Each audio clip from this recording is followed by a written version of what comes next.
मित्रांनो, परीक्षा कोणती असो सरळ व्याजावर प्रश्न विचारते म्हणजे विचारते. आणि हा प्रश्न बघा काय आहे, वार्षिक गणना केल्यास ₹1200 ची रक्कम 2 वर्षात वार्षिक किती दराने, म्हणजे आपल्याला दर विचारलेला आहे 1560 एवढी होते.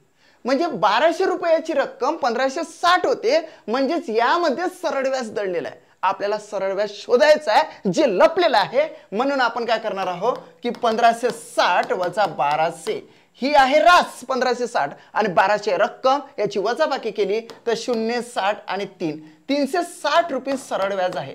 हे शोधलं रे शोधलं की आपण पुढे त्याच्यावर क्रिएशन करायचं.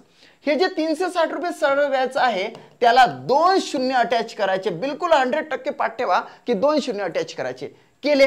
आता याचं काम संपलं. आता काम काय आहे की 1200 रुपये रक्कम आणि 2 वर्ष कालावधी तो करायचा डिवाइडेड बाय 1200 गुणिले 2 आणि कॅल्क्युलेशन केलं की तुमच्या पुढे 100% सांगतो की याचा दर दिसून येतो. बघा कसा 2 शून्य कटले 2 शून्य कटले 12 1 12 या ठिकाणी काय येणार आहे 12 3 36 म्हणजे इथं 30 झाले.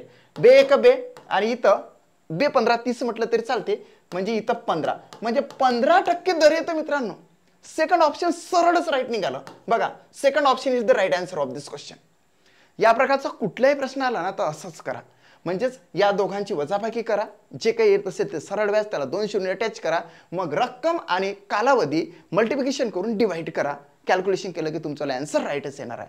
जर का तुम्हाला माझे व्हिडिओ आवडत असेल तर चॅनल सबस्क्राईब करा. थँक्स.